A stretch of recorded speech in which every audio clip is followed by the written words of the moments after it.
잘 알려진 베스트셀러인데 우리는 또 좀 생소할 수도 있는데 The Power of Great Partnership이라는 제목이에요.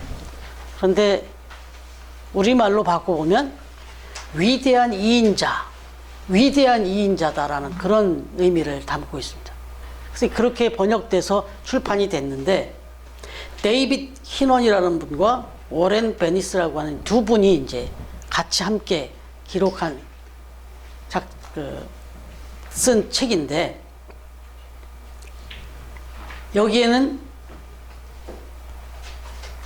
어쩌면 조금 생소할 수 있는 좀 주의 깊게 관심 있는 분만 알 수 있는 10명의 이인자들의 이야기가 소개되고 있습니다. 그런데 이 책의 핵심은 그겁니다. 우리에게 잘 알려진 그 1인자들 뒤에는 정말 그 1인자보다 훨씬 더 중요한 2인자들이 반드시 있었다라는 것을 강조해주고 있는 그런 역사 이야기의 책이에요. 그 중에 한 인물만 말씀을 드리면 중국 땅을 통일하고 중국 인민공화국을 세운 모택동, 1935년부터 1976년에 사망하기까지 무려 40년간을 이 중국을 통치했던 이 모택동, 마오쩌둥. 우리는 그 사람을 기억하고 있는데 실은 그 뒤에 그 사람보다 훨씬 중요한 인물이 하나 있었다라는 겁니다. 그게 누구냐 하면 저원라이라고 하는 주은래라고 하는 분이었습니다. 이분의 이야기를 이제 집중해서 소개해주고 있습니다.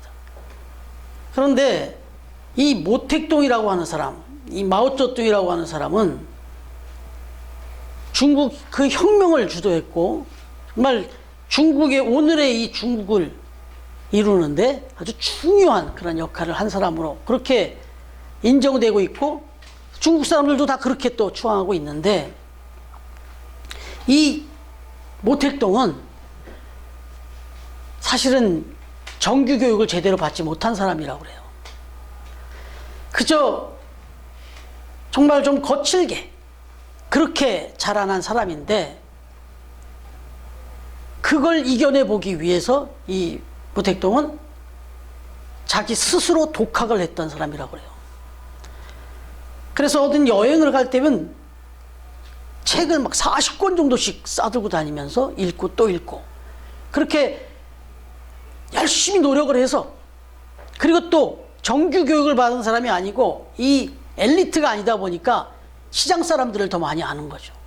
그래서 많은 그 중국의 인민들의 마음을 잘 읽을 수 있었고 그래서 이 모택동이라는 사람이 이 혁명을 일으킬 때 수많은 사람들이 공감을 하고 쉽게 공감을 하고 다 따를 수 있었다는 거예요.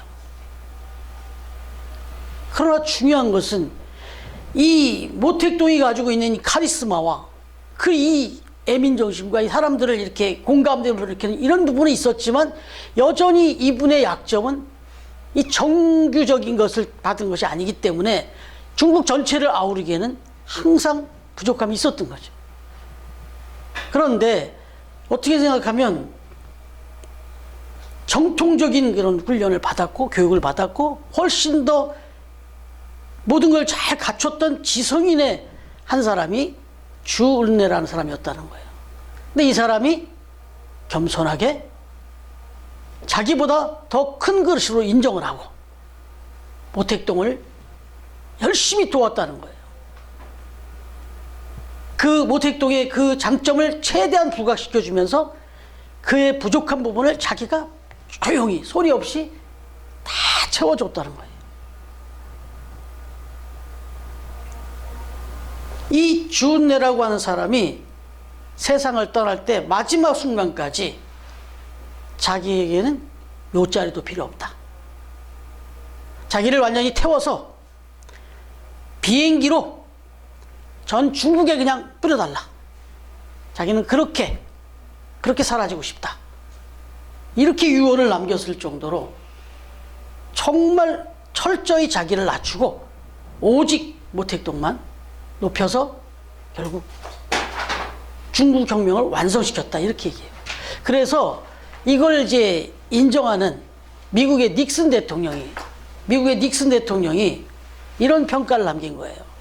모택동이 없었다면 중국의 혁명은 결코 불붙지 못했을 것이다. 그러나 그 뒤에 주은래라고 하는 이 저원라이가 없었다면 그 불길은 이내 사그러들고 잿더미로 그냥 사라졌을 것이다. 그 모택동이 불을 일으킨 그 불길을 계속 타오르도록 뒤에서 받쳐준 사람이 주은래였다. 이렇게 얘기를 한 거예요. 참 기가 막힌 얘기죠. 그런데 이건 중국 사람들도 아는 사람들은 다 인정하는 이야기입니다. 여러분, 오늘 본문에서 우리가 살펴보려고 하는 것이, 지난주에 이미 묵상했지만 오늘 한 번 더 우리가 좀 나눠보려고 하는 것은 바로 오늘의 말씀 속에 이 주은래보다 더하면 더했지 부족하지 않을 이인자가 등장하고 있다는 거죠. 주은래가 도와서 중국의 역사를 바꾸었다면 이 사울과 바나바가 등장하고 있는데, 이 사울을 도와서 이인자로서 그렇게 역할을 감당했던 이 바나바라고 하는 인물은 사실 역사가들의 평가로 제대로 평가해 보면 이 세상의 역사를 바꿔놨다고 그렇게 말합니다. 그럼 오늘 본문에서 바로 이 1인자, 2인자 사울과 바나바를 보게 되는데, 예수님을 좀 비교할 수 없으니까 예수님을 일단 좀 이렇게 제외하고 이 세상에서 이 세상 역사를 가장 드라마틱하게, 가장 극적으로, 가장 영향력 있게 바꾸는 사람이 있다면 누구일 것이냐라고 평가를 하면요, 바로 사도 바울이라고 얘기합니다. 왜냐하면 우리가 알다시피 이 사도 바울이 복음을 들고 저 로마로 향하는 그 순간 원래 아시아로 가려고 했던 거잖아요. 그랬는데 그 당시만 해도 아시아가 역사를 또 어느 정도 잡고 있는 중에 이 사도 바울이 복음을 들고 로마로 향한 그 발걸음부터 시작해서 그 로마가 명실공히 세계 역사에 아주 획을 긋는 그런 일을 감당하게 됐고, 그것이 온 유럽을 덮었고 지금 이 세상을, 역사를 지금 덮고 있다, 이렇게 말하는 거죠. 그래서 이 역사의 중요한 그 변기점에 사도 바울이라는 인물이 있다라고 이렇게 평가를 해요. 그런데 오늘 말씀드린 대로 바로 이 사도 바울 뒤에 바나바가 있었다라고 하는 거죠.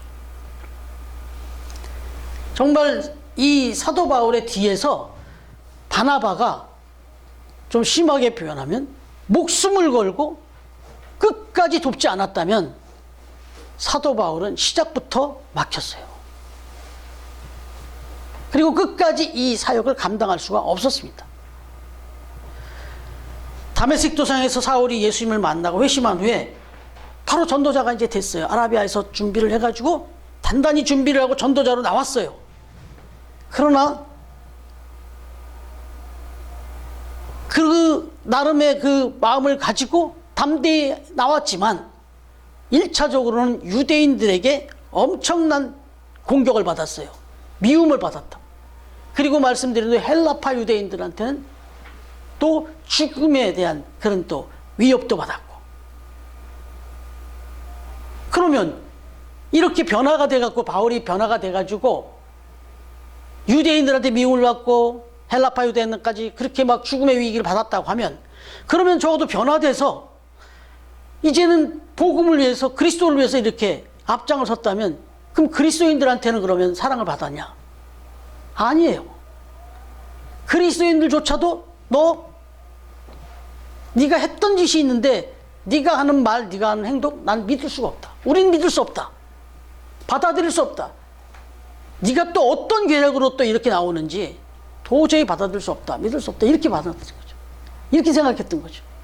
그래서 복음을 전하러 나가면서 변화되면서 유대인들에게도, 그리고 또 복음을 들고 예수 그리스도를 전하는데 그리스도인들에게도 모두에게 미움을 받고 모두에게 배척을 당했단 말이죠.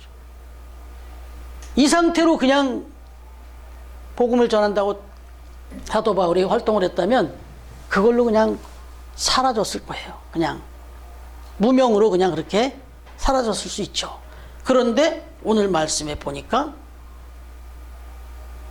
그런 사울을 뒤에서, 아니 직접 데리고 서서 그가 어떻게 예수 그리스도를 만나게 됐는지, 그리고 그가 어떻게 이방인의 사도로 부름을 받게 됐는지, 그리고 어떻게 지금 여러분들 앞에 이렇게 서서 복음을 전하게 됐는지, 이걸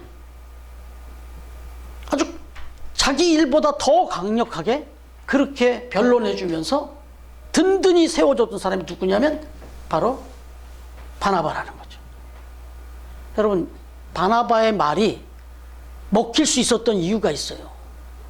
이 많은 유대인들 말고 이 지금 그리스도인들, 이들에게 이 바나바의 말이, 사울은 못 믿겠는데 바나바의 말은 믿을 수 있었던 이유가 우리가 잘 아시잖아요. 사도행전 4장 37절을 우리가 이미 읽었잖아요. 묵상해 왔잖아요. 그때 성도들이 막 복음을 받고 서로 성령이 충만해지니까 각자 자기들의 재물을, 모든 물질을 다 팔아서 바치고 하나 되는 역사가 나타났다고 했는데, 그 시발점, 그 첫 스타트를 누가 끊었냐면 바나바가 끊었습니다. 바나바는 자기의 모든 것들을, 누가 말한 것도 없는데 자기 모든 걸 다 팔아서 다 바쳐드리고 모두를 섬겼어요.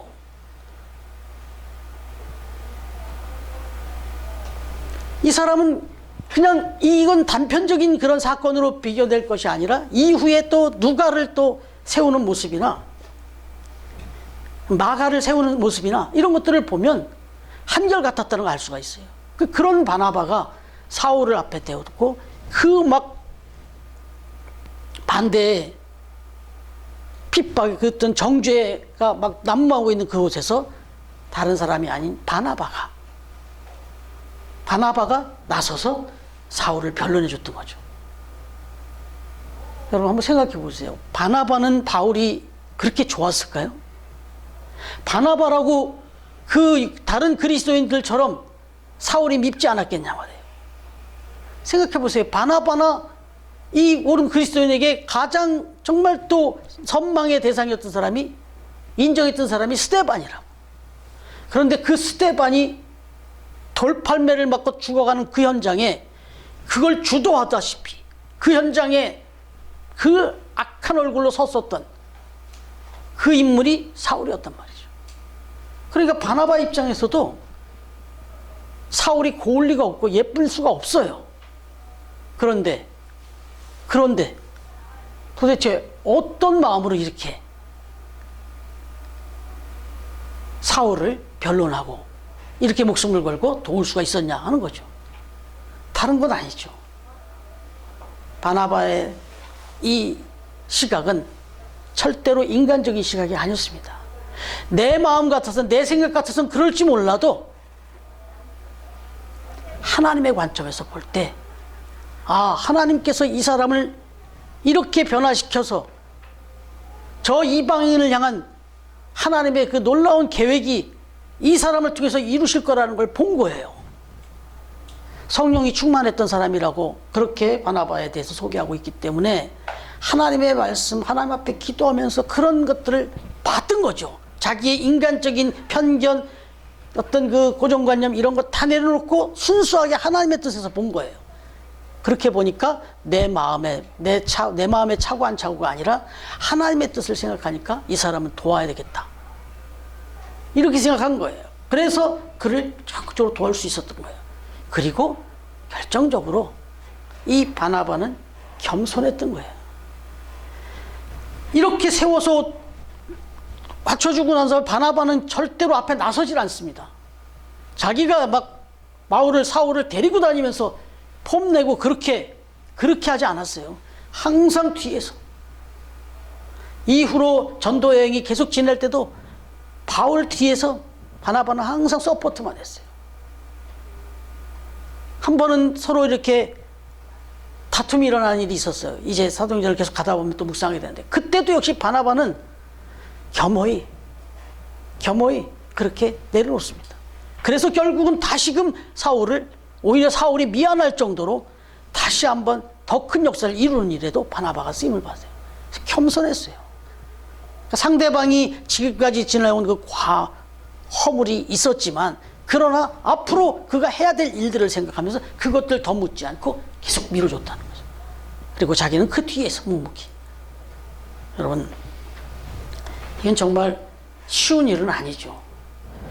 바나바의 본명이 요셉입니다. 원래 바나바의 본명은 원래 요셉인데, 사도행전 4장 36절에 보니까 사도들이 그를 모르고 뭐라고 부르냐면 위로의 아들이었다, 위로의 아들이다 라는 뜻으로 이제 바나바로 불렀다는 거죠. 바나바라고 부르게 됐는데, 원래 요셉을 바나바라 불렀는데 그것은 위로의 아들이다. 그러니까 이 사람의 성품을 알 수 있는 거예요.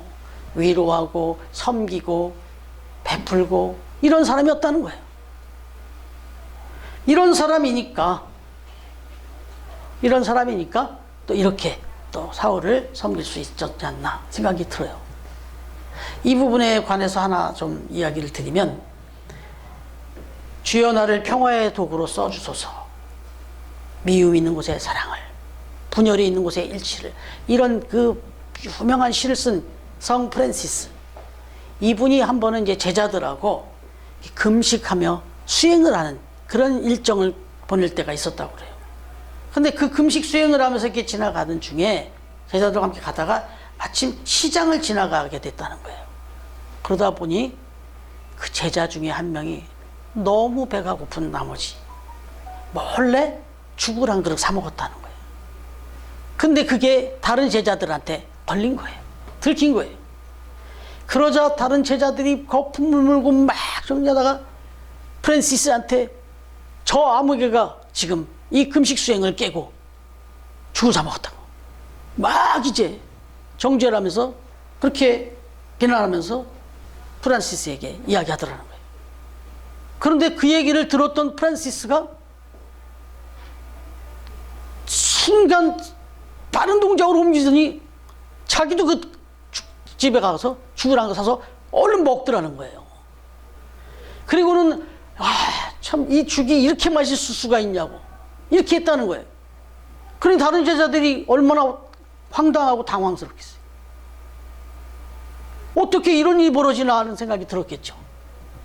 그때 그 제자들을 다 불러 앉혀놓고 이 프란시스가 한 얘기가, 우리가 금식 수도하는 목적이 무엇인지를 생각해 볼 때, 이 금식을 깨뜨린 제자 있지만 그를 정죄하고 내쫓으려고 하는 마음을 갖는 것보다는 차라리 우리가 다 같이 금식을 잠깐 내려놓고 함께 그의 그 배고팠던 그 참을 수 없었던 그 마음을 이해해주고 같이 사랑으로 함께 해준 후에 다시 우리가 얼마든지 수행할 수 있지 않겠느냐, 이런 마음을 갖는 것이 훨씬 더 이 수행의 의미에 맞지 않겠느냐 라고 이야기해 줬다는 거예요. 그래갖고 다 같이 죽을 다 나눠 먹었다는 이런 일화가 전해지는 거예요. 여러분, 이건 철저히 예수님의 마인드예요. 예수님의 마음이에요.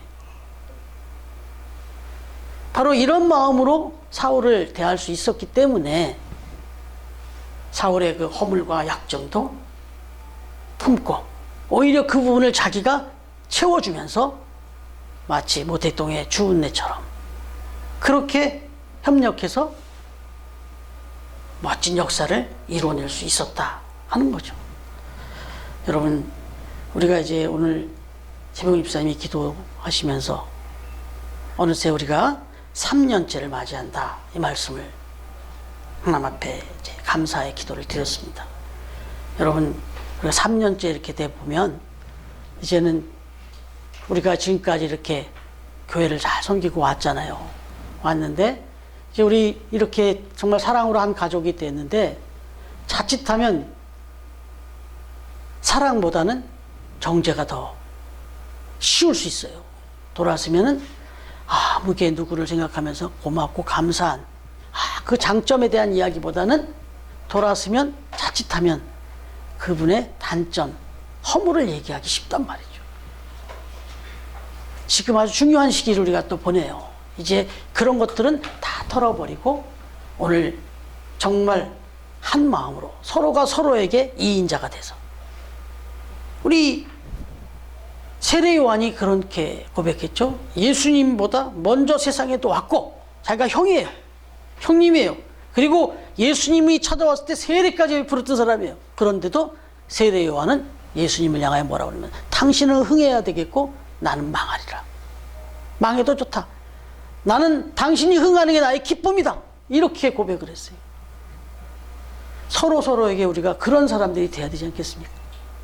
오늘 영상에도 얘기가 나왔잖아요. 감사합니다. 고맙습니다. 사랑합니다. 축복합니다.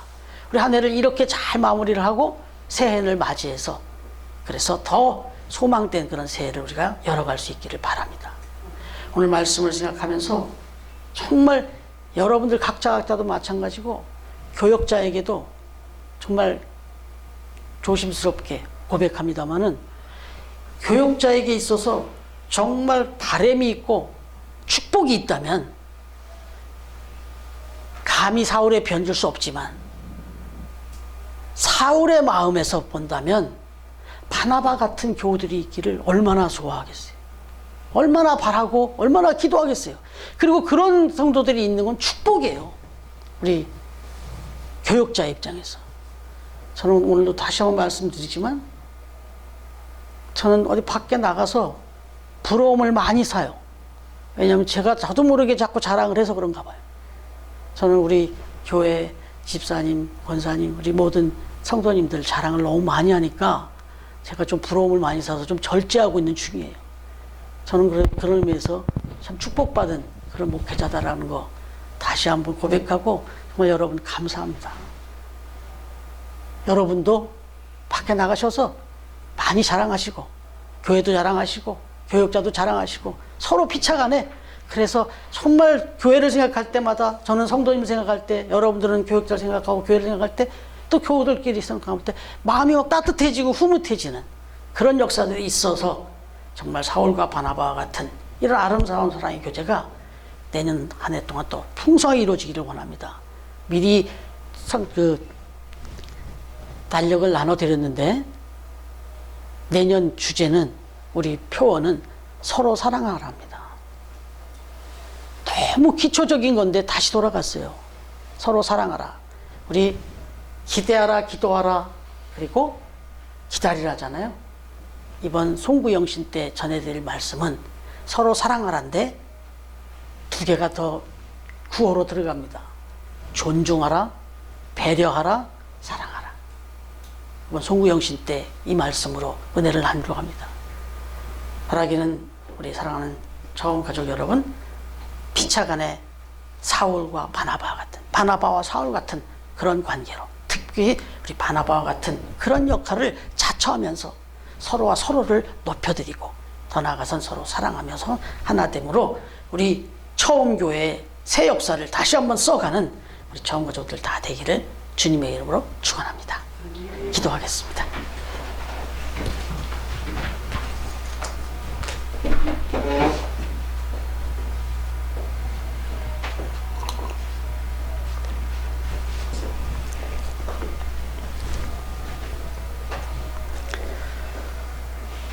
사랑과 은혜가 충만하신 여호와 하나님, 2021년 마지막 우리 송구 영신 예배를 앞둔 송년주일을 이렇게 하나님 앞에 예배합니다. 지금까지 살아온 저희들의 삶이 당연한 것이 하나도 없는 하나님의 은혜였음을 고백하며 감사드립니다. 이제 오늘 주신 말씀 다시 한번 마음에 새기면서 오늘의 내가 있기까지 내 곁에 사랑하는 교우들이 있었고 또 사랑하는 가족들이 있었고 귀한 이인자들이 있어서 나를 섬겨 주어서 내가 오늘 나 된 것임을 고백하며 겸손히 감사하며 나도 누군가를 사랑하고 섬기며 살기로 다짐하는 우리 처음 가족들 되게 해주시고, 또 하나님의 은혜로 더욱 우리를 사랑으로 그렇게 인도해 주옵소서. 그 누구보다도 가장 높으신 주님께서 2인자로 이 땅에 오셔서 이 땅에 지극히 낮은 자들을 다 섬겨주시고 우리들을 섬겨주신 그 은혜를 생각하는 이 성탄의 계절에 다시 한번 하나님 앞에 감사로 예배하는 것 주님 받아 주옵소서. 이렇게 주 앞에 찾아 나올 때 또 귀한 예물을 가지고 나왔습니다. 이 예물 기쁘게 받아주시고 이 예물을 드린 손길마다 하나님 축복해 주옵소서. 이 예물이 쓰여지는 곳에서 정말 하나님의 그 사랑의 빛이 따뜻하게 잘 비춰져서 모든 영혼들이 주께로 돌아오는 귀한 역사에 이 예물을 사용하여 주시옵소서. 이제는 우리 주님 예수 그리스도의 은혜와 하나님의 사랑과 성령님의 교통하시는 은총이 저 높고 높은 하늘에서 보좌에서 이 낮고 낮은 이 땅에 오셔서 지극히 허물이 많은 우리들을 섬겨주시고 기꺼이 2인자가 되어주신 우리 주님의 그 은혜를 생각하며 우리도 그렇게 살아갈 것을 다짐하며 나아가는 우리 처음 가족들 머리 위에, 가정 위에, 삶의 자리 위에, 그리고 처음 교회 위에, 그리고 세이브존과 기쁨의 집 위에 이제로부터 영원토록 함께 해주시기를 간절히 축원하옵나이다. 아멘.